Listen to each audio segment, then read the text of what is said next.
This week on the Digital Coffee, Facebook goes all in on groups, but are they good for business? WhatsApp has stopped working on somebody's phone. Has it stopped working on yours? And one-time messaging, what is it? And could it be important for your business? All that and more once I stretch over here and press this button on the Digital Coffee. Good morning, and welcome to the Digital Coffee. This is your weekly dose of digital marketing and social media news. And as you can see, I have a guest. Yay! Who is this guest? I am Kate from Pet Sitters Island, and we are in Wales. In a car, just like Thelma and Louise. And that's why the show looks a little bit different this week. I am not live. No. So what I'm going to do afterwards, because this is beautiful, I'm going to go around and I'm going to shoot some video to cut in so you can see the lovely surroundings that we're in. There is some interesting news which I'm going to ask for Kate's input into today. First up, and this is my favourite story. Yes, definitely. Instagram now let you reply to stories with a GIF. And I've got a little video I'm going to show you now. Excuse all the noise in the background. Here we go. And you see when you start typing, the little GIF symbol appears on the left-hand side, and then you can choose a GIF and send it to someone as a direct message. And I love this. And we've just discovered... I don't have it. Kate's on an Android phone. I'm on an iPhone 7. I have it. Kate doesn't have it. Can you have a look, see if you've got it? We want to know, is it an iPhone or an Android thing, or is there something else going on here? But why am I excited about this? Because who doesn't love GIFs? Who doesn't love GIFs? What could we use it for, do you think? First thing that sprung to mind for me was, you know how people use it on Facebook where they say, describe your pet in a GIF, you know, put your pet's name in and see what GIF comes up and post that. That seems to be a fun one. I think it's a great way to get that extra engagement, isn't it, on your account? And start a conversation about their pet. You know, that's a cool name, that kind of thing. Because that's the thing, it's coming to you as a direct message. Exactly. And we've talked about this before, that people are becoming less and less likely to post in public. So this is a good way to get into conversations with those people who won't. But you could also do, how's your day going in a GIF? Doesn't have to be pets. Only if you're a pet sitter. Exactly. So another thought I thought was for the people who don't have the swipe up, they don't have their 10,000 followers yet, you could say, send us a GIF for a link. So if you were talking about a recent post you'd written or something else, you could ask people to send you a GIF. And if they send you the GIF, you'll send them the link to the thing that you're talking about. So it's a nice quick way for people to have that conversation with you. You'd want to show people how to do it though, I think. Right now, wouldn't you? Maybe do a little screenshot. So like the little video like you had there, because I don't have it. Maybe not everybody has it. Yep, this is very true. Our next news story is about messenger chatbots, and Facebook have just launched this thing called one-time messages. I'm not sure if you're using messenger chatbots on Facebook already, but there is a particular rule that you can only reply to a customer query through a chat box within the first 24 hours that they've sent you the message as part of the system. And then you can't go back 2 days later and follow up that message if it's through this automated system. That is against the rules. So what one-time messaging does is, I think it's particularly good for e-commerce. And let's get the graphic up. It is going to cover Kate's face for a second, but I'm sure that's okay. Sure, we'll survive. So this is an example from Facebook themselves. What you would do is maybe somebody's looking to see if you have a certain item in stock and you don't have that item in stock. So you ask them, would they like a reminder from the chatbot when it comes into stock? And they get the option there to sign up for this one-time reminder, which can all be automated. At the moment, I know ManyChat aren't supporting it yet, and ManyChat would be the tool that most people use for their bots, but they're working on it. So what would do, it would automatically, when the item comes back into stock, it would ping that customer and tell them, which I think is brilliant. I think it's brilliant because it's really annoying when you ask somebody a question and then you've got to remember to go back to them, whereas this way it's proactively them coming back to you. And it is that, in this case, it's that technology is getting in the way. I can see why the rule is here, because nobody wants to sign up to a business chatbot and just get constant buy messages this, buy from this, them. buy this. But if you genuinely want it, Yeah, and it's only the one time you're saying, so it's reassuring to you that you're only going to get this one message. Yeah. It's not going to be a constant stream of stuff trying to force you to buy. Even for hotel bookings, travel, lots of places could use something like that. Yeah, exactly. So if a room comes available, let me know. And Yeah. again, that's easily automated into a system because, again, hotel bookings come through usually a bookings app, which you can integrate into your messenger. Venue tickets for events and stuff, that would be another good one. If you were doing a course and you said, I'll put you on the wait list and if a ticket becomes available. Oh, I love that. Hadn't thought of that. Brilliant idea. Yes, you can have that one. I will. Now, I'm not a massive chatbot-y type person. No, me neither. But I do like this sort of use of it. I think the reason I don't like it is the reason that Facebook's had to implement these rules is that people can be quite spammy with them. But this is good customer service. That's the difference, I think, isn't it? And it is just the one message as well. You're not subscribing to get every update from that person forever. Exactly. Good. Good job. Good job, Facebook. I don't know much about the Super Bowl. I know the Super Bowl was on last weekend. Yes. But I don't even know. This is embarrassing. Sorry, American friends. I don't even know what sport it is. It's to do with a ball because I've seen images. I think it's American football, not like soccer. No. No, I'm sure it's... Okay, moving on. The ads. This year there were lots of ads, but for us the most relevant one has to be the Facebook ad. And the Facebook ad was all about Facebook groups. It's a really nice warm ad. It's very American based. It's got that kind of American tint to it. And it's showing you all these little niche groups. I will link it underneath so you can have a look. So all these people in kind of hobbyist groups, like crafter groups. There's people who are trying to make rockets together. There's That's nice. There's ones for people who sit on a terrace.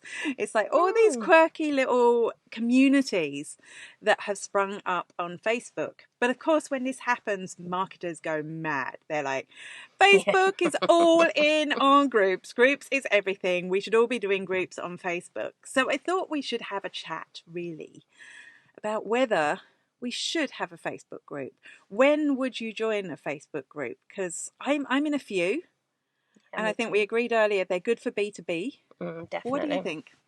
Well, as I was saying to you earlier, I'm in one for... I've got 2 pointer dogs, English pointers, and I'm in an English pointer Facebook group. I'm English. Sorry. And I love that group. Nobody's selling anything. It's very well moderated. It's just people who love their pointers, and that's all. In fact, if anyone posts anything other than a pointer, people kind of get a little bit funny. This might be Sean Free. Yeah, it's proper pointer fans, and I love that group because it's such a happy place, and you're seeing all these lovely pictures, and you can really relate to these people because they have the same dog as you. Yeah. But I think some groups you join, say you want to learn about Instagram, you join an Instagram group, you expect to be sold to in there. It almost goes without saying you're getting their free information and at some point they're going to try and sell you a course. And you're getting to know the people. I always find you're getting to know the people behind the business and trust them enough to buy from them So I think interest-based group that are personal interests, I don't want to be sold to. Business interests, I don't mind it. So that makes it harder for marketers to embrace groups. I do think there's a lot of things we need to learn about community rather than just going and joining. I think what a lot of businesses make the mistake going, I'm not getting page reach anymore. I'm going to go and start a group. And all they do is post about things they're selling or stuff about their business. There's no conversation going on. I think community building is a lot deeper than that. There's a lot you can learn. But it's how do you transition the effort as a business that you put into that if you're not going to necessarily sell into it as well? I think there's the time factor. It's a big thing to build a group, and I don't think people realise. I think they rush into it and go, "Oh, let's get a group." I do think they can work. Yeah, I do. I'm working with a client to set one up, a very specific group. And I think because we've worked through a whole strategy for that group, it can work. And also, when I was researching for that group, I found Monzo, which is an online bank, have a savings group. And people go in there and they talk about what they're saving for and how close they are getting to their goals. They share their screenshots from their app. And I think it's a really nice, supportive group. It's got Monzo splattered all over it. Everyone on it, well, I don't have a Monzo account because I'm just spying. But everyone on it is supposed to have a Monzo account and is using it to save. So it is kind of the perfect group. But obviously they put a lot of thought into their group strategy again. Haven't they? Yeah. And they're attracting the right type of people that are using their product. Yeah, and making sure they continue to use it. And also the people who use their product now feel like part of the community around the product. Exactly. So I think, if you are thinking of jumping straight onto the groups bandwagon, it's going to need a little bit more thought. If you're B2B, you're lucky because it's easier. Yes. If you're B2C, it's a little bit harder, and you really do. Even in B2B, though, you still got to provide value, haven't you? You still got to be prepared to give away a lot of free information and time. You have a group, you'll know it takes a lot of time to be active in there and support people and moderate it. Absolutely, and the bigger it gets, the harder it gets. It does. Did you know that, I love his name, Jack Weiner, has stood down as CEO of LinkedIn, or is standing down? I didn't even know who the CEO of LinkedIn was. So. There you go. Jack Weiner has been the CEO, I think, since 2008, which was prior to Microsoft buying it.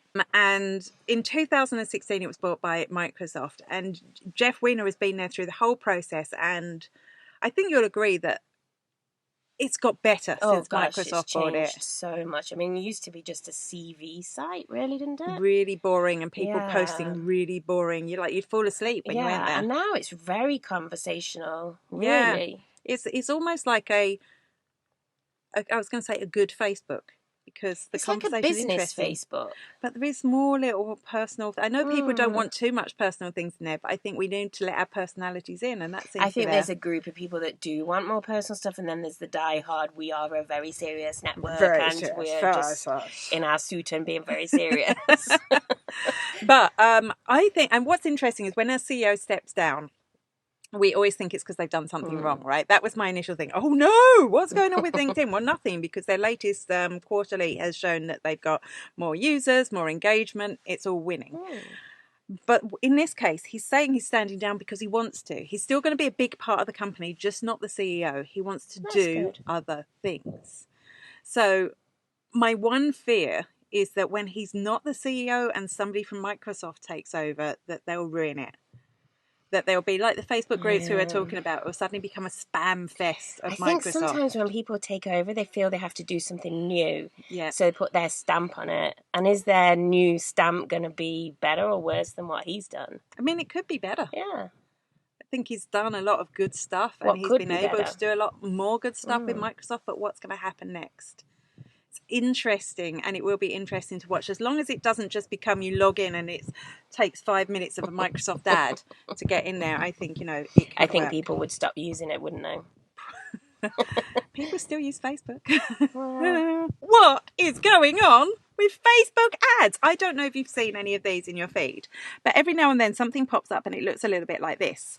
This is a Facebook ad, and there's only half a line of text before it says continue reading. And this is actually not the worst example. Sometimes there's no text and there's just the ... continue reading. We may know, or you may know, that Facebook changed the amount of text that will appear on an ad before it gets into the image or video to just 3 lines recently. But this isn't 3 lines, this is 1 line or no lines. It's crazy. So what's going on? We were talking about this before. Like, how would you even know?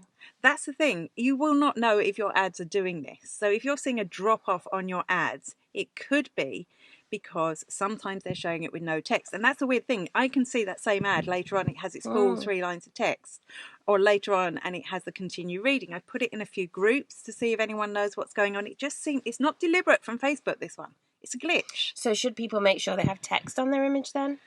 That was my initial reaction, and then I was like, no, because Facebook hates text on image. Yeah. And too much text on image. But you could essentially be running an ad that no one knows what it's about. Or they're only going to know, because again, one of the things I'm always keeping an eye on is the frequency. So it could be the 3rd time someone sees the ad, they see it properly, and you think they've seen the ad 3 times. Yeah. They've no idea what it's about. It is kind of scary, and I'm hoping Facebook are going to fix it soon. Do me a favour, if you see an ad like this, would you screen grab it for me so we can see how big this problem is, and maybe I'll get some group conversation going on with that somewhere.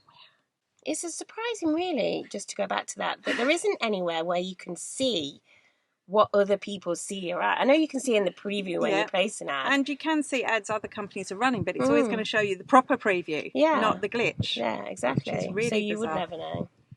Yeah. So if you're not seeing if you're seeing a performance of your Facebook ads drop, this could be due to this. And for me, I spend a lot of time crafting the text that goes with people's ads, so it's annoying. It's the perfect text that nobody sees. Are you a WhatsApp user, Kate? I have it on my phone because a couple of people wanted to send me stuff through it, but I don't really use it. I'm a phone or Facebook Messenger girl. Not I use really. Messenger more, but a lot of Yeah. my family members Yes. who wouldn't be quite so tech savvy, may not use Facebook really, are very WhatsAppy. Like we have a WhatsApp family group. And that's nice to have a group like that. So the problem is that if you've got an iPhone 4 or below, or if you've got an Android that's running, and I know Big long numbers coming up. Nobody knows what version of Android people are running. Do you know? No. If you're an Android that's running Gingerbread 2.3.7 or below, WhatsApp will no longer work on your phone. And the reason for this is because of security flaws. They need to keep updating the versions of their apps to patch security. And at some stage, they need to go, well, we're not going to update for that anymore. So they must figure there aren't enough people using iPhone 4 or below or that version of Gingerbread, which I'm not going to say again, or below anymore. And this is, I mean, I suppose it's good from a security point of view. There have been some security flaws in WhatsApp before that have been scary to people. But also, for me, the people that use WhatsApp in my circle of friends are the slightly older people. Yeah. And they're the people that are most likely to have old phones. And they're the people that are going to miss it. Imagine you've convinced your grandma to get on it with her old phone, and then all of a sudden she can't be part of the WhatsApp group. I know. That's kind of sad, isn't it? Because that might be something that you do traditionally, chat every day on it or something. Although the nice thing about WhatsApp is it is related to a phone number. So if somebody's on WhatsApp, you do have their phone number. You haven't lost contact. Because I've always thought of it as an older person's app, older than me, and I'm in my mid-40s, I didn't realise that there's actually been a big surge of younger users using WhatsApp. I wonder, is that because people are travelling more and they're using it to keep in touch with people abroad? Or because that's what their parents use and it's their way they can safely stay in touch with them without all that judgment, possibly. Maybe they don't want to be friends with them on Messenger, Facebook. Yeah, could be that. And also because Facebook has changed its tone with Messenger, you now do have to have a Facebook account to use Messenger, whereas previously you could have a Messenger account without it. Well, have you noticed that your WhatsApp has disappeared? That is why. And that is the news from sunny, it is actually sunny Wales. Beautiful. I'm in Bangor in Wales, not in Northern Ireland. And I'm going to go out and shoot some video so you can see where myself and Thelma and Louise are broadcasting from today. I hope this sounds okay and looks okay. I will be back in my office next week for a regular digital coffee. Until then, I'm supposed to say same bat time, but not the same bat place next week. Bye-bye. Bye.